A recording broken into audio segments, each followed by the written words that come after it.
భగవద్గీత అన్నది ఒక మత గ్రంథం కాదు, అది ఒక జ్ఞాన గ్రంథం. భగవద్గీత అన్నది మత గ్రంథం కాదు, అది ఒక జ్ఞాన గ్రంథం. ఉత్తమ జీవన విధానం ఎలా ఉండాలో అందరికీ తెలియజేసే ఒక జ్ఞాన గ్రంథం. కాబట్టి ప్రతి ఒక్కరూ ఇది చదవాలి, ప్రతి ఒక్కరూ ఇది చదవాలి. ఇది ఒక పర్సనాలిటీ డెవలప్మెంట్ బుక్.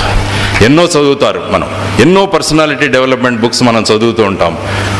కానీ ఏ పుస్తకము చదవాల్సిన అవసరం లేదు. మనం ఒక్క భగవద్గీత కనుక మీరు చదవగలిగితే ఈ ప్రపంచంలో ఉన్న పర్సనాలిటీ డెవలప్మెంట్ బుక్స్లో ఉన్న సారాంశం అంతా ఇందులో మీకు కనిపిస్తుందన్నమాట. మెడిసిన్ చదవాలంటే నేను ఒక మెడికల్ కాలేజ్ దీంట్లో వెళ్ళాను. ఏ సందర్భంలో వెళ్ళాల్సి వచ్చిందో ఆలోచించండి. మెడికల్ కాలేజీ విద్యార్థులు పీజీ ఎంట్రన్స్ ఎగ్జామినేషన్ క్వశ్చన్ పేపర్ని దొంగతనంగా సంపాదించి దాని ఆన్సర్లు ఇక్కడ తయారు చేసి వాళ్లకు ఇంటర్నెట్, ఈ మొబైల్ ఫోన్ సాధనం ద్వారా ఇవ్వడానికి ప్రయత్నిస్తుంటే అలాంటి ఇన్ఫర్మేషన్ వచ్చి ఒక మెడికల్ కాలేజీకి నేను వెళ్లాల్సిన అవసరం వచ్చింది. అక్కడ చూస్తే ఇన్ని పుస్తకాలు పెట్టుకుని కూర్చున్నారు ఒక విద్యార్థులు. అంటే ఒక డాక్టర్ చదవాలంటే మీరు ఇన్ని పుస్తకాలు చదవాలి, ఒక లాయర్గా అవ్వాలంటే ఇన్ని పుస్తకాలు చదవాలి, ఒక ఇంజనీర్ మీరు కావాలంటే ఇన్ని పుస్తకాలు చదవాలి. కానీ ఒక గొప్ప మనిషి కావాలంటే ఒక చిన్న పుస్తకం చదివితే చాలు, ఆ పుస్తకమే భగవద్గీత.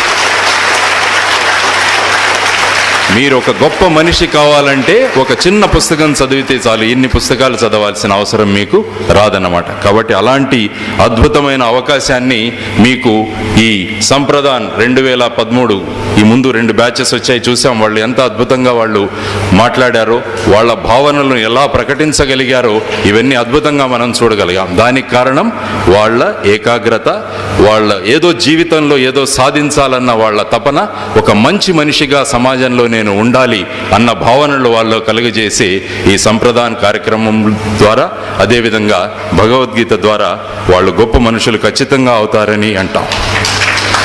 పిల్లల్ని చూస్తుంటాను ఇప్పుడు.